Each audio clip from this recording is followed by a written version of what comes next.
Greek name Cronus is synonymous to Chronos, time, or chronon. If you think about chronon, these are increments of time. Since he remains the course and cycles of the seasons and the periods of time, whereas the Latin name Saturn denotes that he is saturated with years since he was devoured his son, since he was devouring his sons, which implies that time devours the ages and gorges. You're talking about the father devouring his sons, but the son devised, the son was devising the plan. But this is that new Titan generation. And especially if you even see the movie not Remembering the Titans, but the Titans, where it actually gives a depiction, right, of the gods and the half gods, and they fighting and they're at war with each other. And then there's another movie that comes out about this as well. There's an artificial intelligence movie where the artificial intelligence machine is called Cronus. And Cronus basically is this machine who decides that, human beings aren't worthy of living. And then you find out at the end of the movie that it was really a white man behind controlling Cronus, telling it what to do. But when we look at Cronus in modern day as well, and you study it in psychology, Cronus also deals with the fact that the Cronus complex deals with the fact that the white man puts his woman last, right? And that he only regards her importance if she can have a son for him. So that was the way Freud broke it down. And if you look at certain movies, you're going to see that in Roman and the Greek movies that, like, if they can't produce a son, then he's trying to get him a whole new wife because he didn't value the woman, which is the reason his paradigm is always in disarray, right? The son fighting against the father. And this has been something that's been purported and reported throughout time, right? Especially in white paradigms, that there's an imbalance. It's not a 1-9, that masculine and feminine. His represents man, then, or man, boy, then woman, right? And in Greek pedestry, what they would do to control a paradigm and to control time, what they would have to do is the young boy, because they practice pedophilia openly, right? And this what they used to take young boys under what they call mentorships, right? So what they wanted to do was destroy that rebellious mind of that young boy, because that young boy doesn't grow up wanting to perpetuate the current paradigm. He don't want the system to remain the same. Why would he, right? You somebody that grows up, you in this rebellious thinking. In order for you to continue to want the same thing to happen, you have to be programmed with those thoughts to carry that out. So instead, what they do was they would bend him over, literally. And they would castrate his manhood through these acts of pedestry, meaning they would rape these young boys. Now, this was an open practice. As people study Greek and they go look around and you see the pictures of the little babies fondling the penis of the grown men on statues out there openly, right? They just created a new law out there in Greece for pedophiles as a safe haven for them. Right, this is their history. So when you look at the old versus the young paradigm that exists today, this is something that doesn't stem from us. It stems from us being under them. That young and that old, that's not natural. We supposed to learn the wisdom, right? But as they say, old men for counsel, young men for war. Things are supposed to change and progress over time unless you have an institution that you want to rule forever. So therefore, you have to take the principles of that institution and you have to plug them into the young minds in order for them to grow up and perpetuate that institution and keep the cycle going. So when you have a rebellious generation, that's not good for business, right? And the one thing that we never study about their world is the fact that it is always imbalanced. They're always at war with each other. Civil war, right? White terrorism. This is because not all white people agree. They're not a monolith. They agree that they want to be the power brokers of the world, but they don't agree on who should be in power and how that power should be ruled. Which is why you have these things, these shadow governments and all of the stuff that you see. If you go look at what is the proposed plan, a lot of these white supremacists, you actually go find out that they may be aligned with a lot of thinking of black groups because they don't want the government overreach and oversight as well, which is the reason they formed these militias in the first place, so that the government can never have more power over the people. But they don't want the rest of the world to realize that they at war with each other, because then that weakens their power. So that never becomes the brand of America. But that's always been the reality of the world.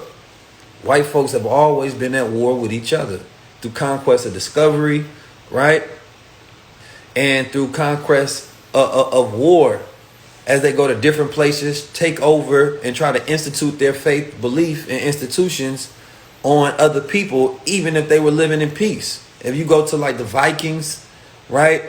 They never wanted to ever live in peace. No, their whole language was war, violence, chaos, because that's how they fed their gods. A Valhalla. They wanted to die a soldier's death. So Christianity didn't work for them, but the Christians was more organized and had so much power that they even took those Viking savages and brought them under their institution through war as well. White people have never won or settled anything through peace. It's always been through violence and war. The whole world has always been in chaos because they never had balance with the feminine divine. It's always been at war.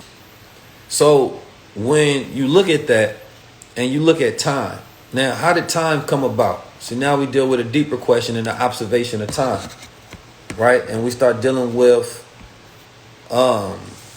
white patriarchal intellect. By white patriarchal intellect, what comes from the white man's mind, his thinking, because even most of what we regard our philosophical thought and the age of knowledge comes from white philosophers that we utilize as a blueprint, right, to filter reality.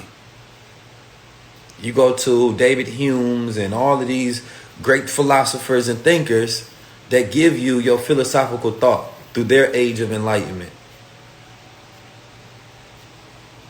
Right? So let's go to Julius Caesar.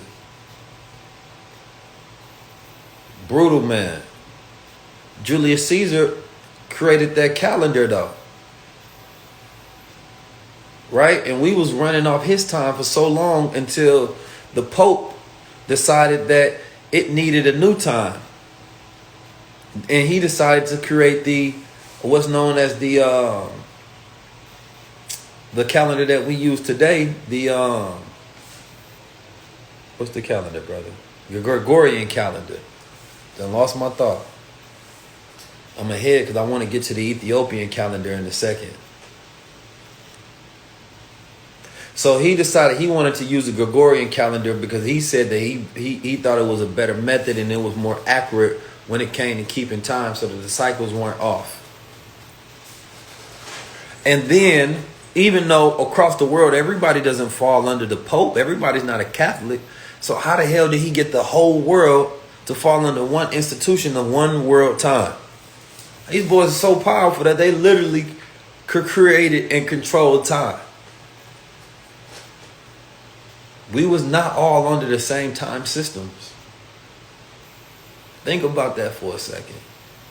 So when you say it's their time, it's literally. So when we speak upon the end of times, we mean that from their time, because before them, we didn't just regard solar activity. We didn't just regard the sun. We regarded the sun and the moon, which is why the Ethiopian calendar has 13, because we're talking about the moon cycles as well, which regards the woman and her cycles. We study time based on the woman. We knew what time period it was and what time of the month it was because we would study the woman and her cycles. Man had to go and invent chocolate just because he knew what time it was.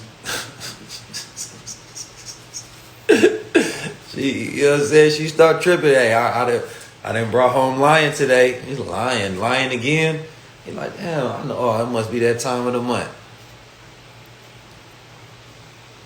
So that's the old world calendar, right? Or the Islamic world is the lunar calendar. But in the Ethiopian world, it's 13, which means that by their standard, we still in the year 2012. But if we're going off the white man's calendar, we in year 2020. So you have to understand that the world is in different times. And there was a time where the world through white patriarchal intellect regarding Newton's time. And Newton gave us his psychology of time, which made us think that, time was this one linear path. And that all time was moving the same at all places. And then here came Einstein and said time was relative. Now this is important because you see reality changing a world based off their greatest thinkers, which are also the same formulas that we utilize to conceptualize our worlds in our time, from their laws. Now the study becomes is, what did our ancestors think what time was? Time definitely not linear, definitely not a line. Time is relative. But they didn't like that concept because to them it didn't make sense. It was like, why wouldn't time just be the same everywhere in the universe so all things can be simple? Why would it be relative? See, you got to get into the deeper aspects of reality, and we got to get to a place where we become high-level observers if we ever want to build our own world. See, we don't think about being masters. We think about how we can be free. We just want to find the key to this goddamn shackles so we can get out these binds for a second, so we can be unbonded with their reality. Because once you understand America in the way that it was constructed, and now that's a different aspect that gets even deeper, because you understand that they've created a system where our bodies, our physical bodies, are tethered to this ether body called contracts, persons, right? We have our corporate bodies, and then we have our physical bodies. And they've been doing rituals for the last hundreds of years. When I went to Parliament in the United Kingdom, and it's not open to the public, so of course we had to go in there with the Queen delegation. Not the Queen of England, we ain't rocking with her. Queen Diambia. You know what I'm talking about? Before you get it wrong. Kings ain't rocking with them. Right? But when we went in there, you see a Viking ship. That was one of the roofs, and it's huge. It's a huge ship at the top, and this is the roof of the building. And you see spiked heads from people that they killed and conquered. And as you walk through that particular hall, you get to another hallway, and then there's paintings of all of the people that they've conquered throughout time. And you literally see them fighting and stabbing and murdering them. And this is the same hall that the queen has to walk through to get to the bag, as they call it, or to get to her seat where she sits in court. Now, these rituals have been done for hundreds of years. Now, rituals is how you make something last forever. There's something that they call egregors or thought forms when you get into esoteric knowledge. And you speak upon how you can basically create a religion, how you can create a corporation, how you can create a brand, how you can create anything in the world when you have these rituals that go along with this thought form, and you make sure that the maintenance root of what you created is established and forever prolonged through people continuing those rituals. So as long as people continue the ritual, the power remains in structure. Right? And this is the importance of, when you look at these names, you go look at, the queen and the kings, and you go look at these different lords. Why do they still take on these titles if they have no power? Because in reality, that is the root of their power. The perception of their power is the power. And that power is connected to the paperwork of their power, the papyrus, which they wrote down the rules and the rituals of how they will maintain and keep everybody in contract, so the institution of their thinking remains in power. Now, I spoke about William de Heartburn. William de Heartburn, of course, and I'm going to go a little fast paced for some of you all and for myself so that I don't take the whole day. Who was William de Heartburn's family? Now, most of you all know him in history and his family in history through a completely different name. Right? When we get into who he is, first you go into why did they have to change their name? that this family, the Hartburns, came under the estate of another family. When they came under the estate of another family, they took on the name of that estate, essentially making them the property of that family. So that estate originally was the Wessington estate, then known as Washington. Now, the Wessingtons, they came from the Normans when the Normans came, evaded, and became king. But he knew something that most didn't know. He knew that you cannot maintain power consistently over time through kingship, because you're going to have to consistently go through war. And that's what they was having. One king come, another king take over, then another king take over. And he said, okay, he did what he called a survey. He did what they call the Book of Doomsday. And this is something that most people, most scholars, most people have never revealed and don't know anything about. The Book of Doomsday is probably one of the most important pieces of not literature, but documentation ever put together in our modern world. And what it was is the king at the time decided he wanted to survey all of his land so that he can maintain and control and ownership over. He documented everything from the pigs, the horses. He took control over the circus, meaning the courts. Everything he had to say, this is all mine. I need it documented. I need it on paper. Now, what did that allow him to do?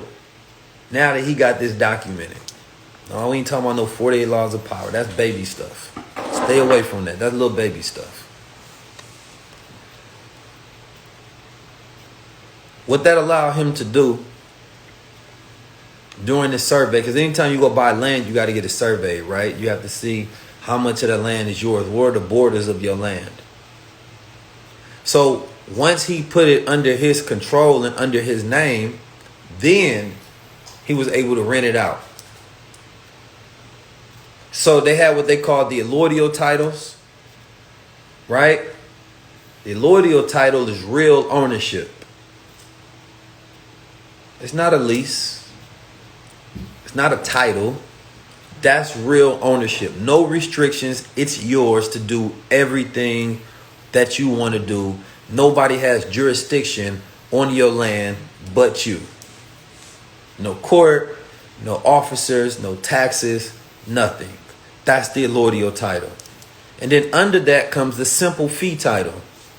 Now this simple fee title is, yes, you have ownership, but you still come under the jurisdiction, right? The police can come on there and enforce certain laws still. And you still have to pay taxes. So he literally created the tenant system because he gave land out to his lords, but it was under his name. So he could snatch it up if he wanted to. So they never truly had ownership the same way we don't have ownership when you're paying your mortgage. Now that's another conversation. Right? Now, why is this important? Because that same Norman, his family are the ones who control Wessington, who the Hartburns came under their estate. Now, George Washington could have been king of America. He was a great military general. He was respected and loved, and the people wanted him to become king of America. And they asked the scholars, why do you think that that king at that time did it? And most to say, well, some say, for the most part, to maintain European institution and Norman rule. What does that mean? That means that he wanted to make sure that his family remain in power and control forever, regardless if they were kings or not. And he did. So George Washington, instead of becoming king, what'd he do? He became president under this Constitution. You got the Magna Carta, you got the Constitution. These white families come together, decide we're going to create an institution. Everybody comes under that institution, under our rule. We don't have to own America. We just control it forever. And they, the same way the UK got their blueprint, right, called the Return of the Land from the Book of Doomsday. And that's what they utilized to create the United Kingdom. And it's what we utilize to create the United States. Or the United Estates. And when you talk about the United Estates, this is a federal corporation. And when you talk about a corporation, and we consider ourselves citizens of that corporation, what that means is that you are property of that corporation.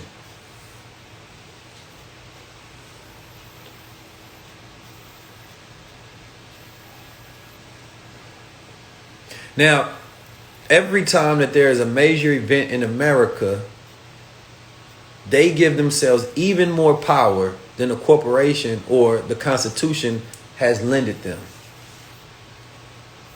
America power comes directly from everything in that Constitution, but you have to understand the language of that Constitution because it's been changed over and over and over and over. And the secret of America's power specifically not only deals with their ability to create these institutions, but it deals with their ability to control the most valuable resource that they have here, which is the black mind and the black body. Because America, the reason that they was able to create a superpower, because America was powered by melanin and melanated people. And melanin has been patented to utilize as a battery that can last forever. See, this gets deep when we talk about black power. White power is powered by black power. So in 1555, during the making of a slave until 1619, right? They said that this started in 1619 officially. That's when they was up for business. What was they doing between 1555 and 1619? They was making the slave, perfecting the slave. And they was utilizing the body of the slave. Now, the one thing about the Caucasian is that he envied the black man in all his endowments.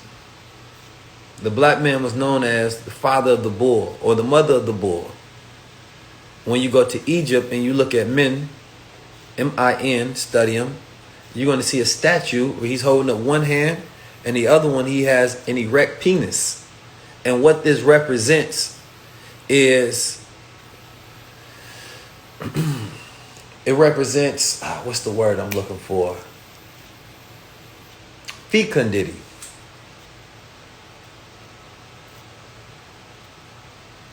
Fecundity is when basically you have an abundance of sperm.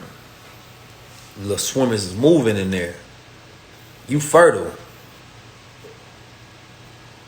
You drop a seed anywhere, you plant a tree. The black man fertile. But fecundity of the mind represents when you have a lot of ideas. See, in the black man, in the black mind, come on now, the black woman's mind, that fecundity, what we come from, they could never do. They look at the world, the creativity, the rhythm, the things that we created. They say we can never be it. We can never own it. So we go control it. Now, they have a history of cannibalism, endo and exo cannibalism. And if you study the Book of God by Dr. Wesley, he breaks this down. That they believe that they can get the power of the black guy by robbing him of that power. Through castration, humiliation, standing over that black body, sometimes through sexual ritual and act.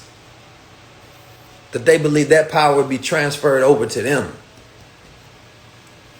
Now, you can study this. This is not something Key's making up. Study history. Their scholars reported on this. See, you don't know your open enemy. You don't know the history of the people that you're around on a daily basis that you believe have changed. But it's deep in their DNA.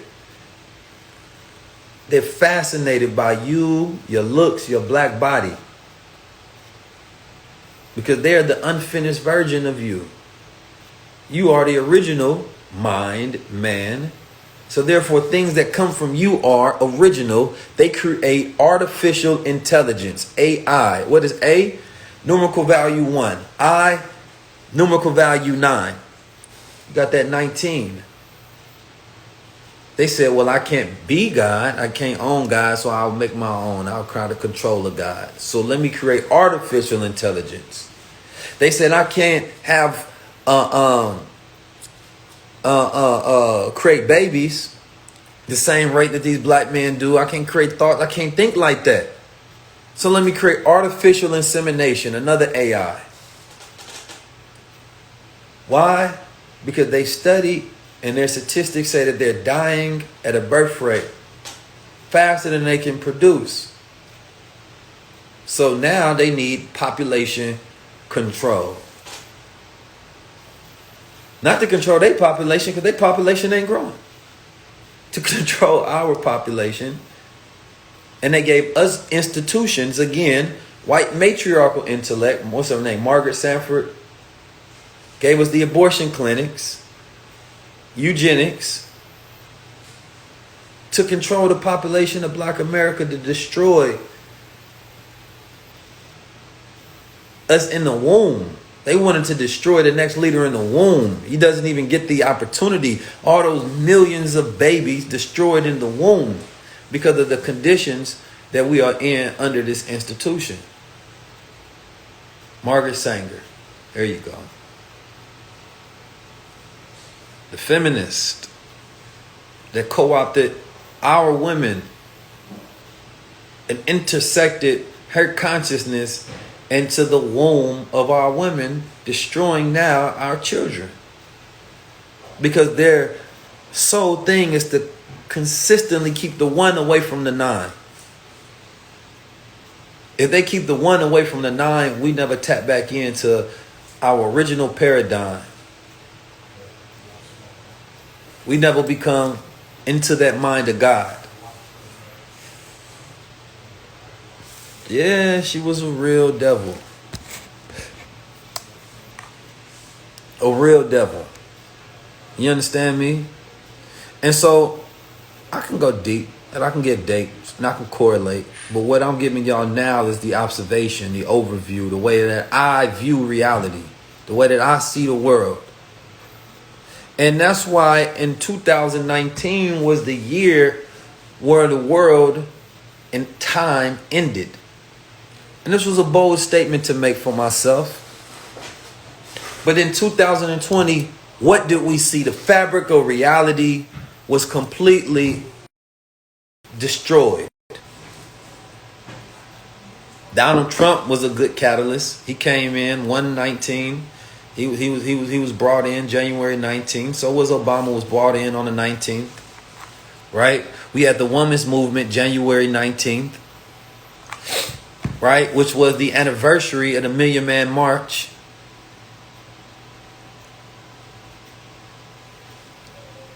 And that women's movement is important because the time of the woman represents the changing of the world. Because when you raise the woman, you raise the world. Now, he is afraid of that. The reason that even a white woman can't rule in his world, because his world has to be maintained through white patriarchal authority. Which is why they were so upset when Obama got into office, because of what it represented.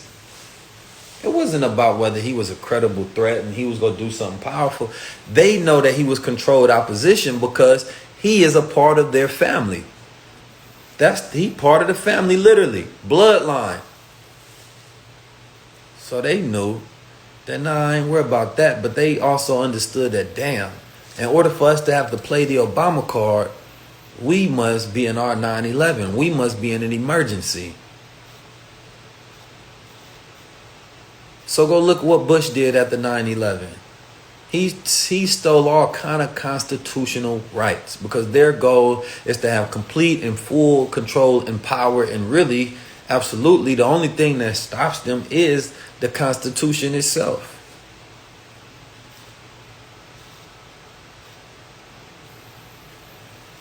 And our lack of understanding the Constitution when it comes to moving a certain way in reality as well. It's a reason I tell all black families should have an LLC. We are in a corporation.